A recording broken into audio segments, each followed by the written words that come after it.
அஸ்ஸலாமு அலைக்கும் friends, welcome to மாட்டு வண்டி பசங்க. இன்னைக்கு நம்ம ஒரு குட்டி கதை தான் சொல்ல போறோம். குட்டி கதை எப்போதும் நான் சொல்ற மாதிரி தான் நம்மளோட லைஃபுக்கு நம்ம அதை அப்ளை படுத்தி பார்க்கணும். இது எவ்வளவு தூரம் இந்த குட்டி கதையும் நம்ம லைஃபுக்கு உள்ளான அந்த எப்படி சொல்றது வாழ்க்கை முறைகளும் எப்படி இருக்குன்ட்டு அப்படிதான் இன்னைக்கு நம்ம கதையில என்னன்னாக்கா, ஒரு கணவர் மனைவி புதுசா கல்யாணம் ஆயிருக்காங்க. அவங்க தினைக்கும் காலை நேரத்துல வாசல் பக்கத்துல உட்காந்து காஃபி குடிக்கிறது வழக்கம். வாசல்னா அவங்க வராண்டா மாதிரி இருக்கு. அப்போ அவங்க அந்த டீ குடிச்சுக்கிட்டே காஃபி குடிச்சுக்கிட்டே பக்கத்து வீட்டுல பார்க்கும்போது அங்க ஒரு பெண்மணி அவங்க தினைக்கு துணி காய வச்சுக்கிட்டு இருக்கிறாங்க. அப்ப இந்த மனைவி சொல்றாங்க, இவங்களுக்கு துணியே துவைக்க தெரியல போல, எப்படி பாருங்க அழுக்கா இருக்கு அப்படின்னு சொல்றாங்க. கணவர் சிரிச்சுட்டு விட்டுறாரு. இதே மாதிரியே மறுநாள் காலையிலையும் டீ குடிக்கிறாங்க. இதே மாதிரியே இந்த மனைவி அவங்க துணி துவைக்கிறது நல்லாவே அவங்களுக்கு துவைக்க தெரியல, எப்படி அழுக்கா இருக்கு பாருங்களேன், அழுக்கே போல அப்படி சொல்றாங்க. இது தினைக்கும் ரொட்டீனா இப்படியே போய்கிட்டு இருக்கு. தினைக்கும் இந்த மனைவி சரியில்லை, இவங்க துணி துவைக்க தெரியல, இவங்களுக்கு சோப்பு சரியில்லை, என்னவோ சொல்லிக்கிட்டே இருக்காங்க குறையா.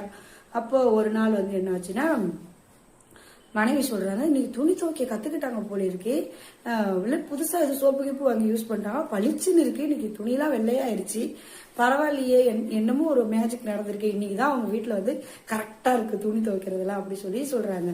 அப்போ கணவர் ஒரு விஷயம் சொன்னாரா, அவங்க கரெக்டா தான் துணி துவைக்கிறாங்க, இன்னைக்கு மாறினது அவங்க வீட்டு சோப்போ தண்ணியோ இல்ல, அவங்க வீட்டுல இருந்து நான் நம்ம வீட்டை பார்த்தேன், நம்ம வீட்டுல உள்ள அந்த ஜன்னல் கண்ணாடி தான் அழுக்கா இருந்துச்சு, அந்த ஜன்னல் வழியா நீ பாக்குறதுனால இந்த துணியுமே ரொம்ப அழுக்கா தெரிஞ்சிச்சு, மாத்திக்க வேண்டியது அவங்க துணி துவைக்கிறத இல்ல, நம்ம வீட்டு கண்ணாடியை தான் நம்ம மாத்திக்கணுங்கிறத நான் புரிஞ்சுக்கிட்டு இன்னைக்கு தொடச்ச உனக்கு பளிச்சுன்னு தெரிஞ்சிச்சுன்னு சொன்னாராம்.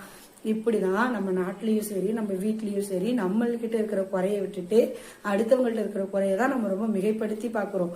ஒருவேளை நிஜமாவே அவங்கள்ட்ட குறை இருந்தாலுமே நம்ம இந்த கண்ணாடி மேல நம்ம சந்தேகப்படுறது இல்ல, நம்ம மேல, அதாவது நம்மள்ட்ட இருக்கிற அந்த குறை மேல நம்ம சந்தேகப்படுறது இல்ல, அவங்கள்ட்ட என்ன குறை இருக்குதுங்கிறதான் நம்ம பாக்குறோம்.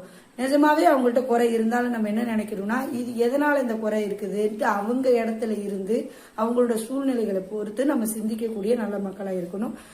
இந்த கதையை பத்தின கருத்துக்களை கமெண்ட் பாக்ஸ்ல சொல்லுங்க நண்பர்களே. அஸ்ஸலாமு அலைக்கும்.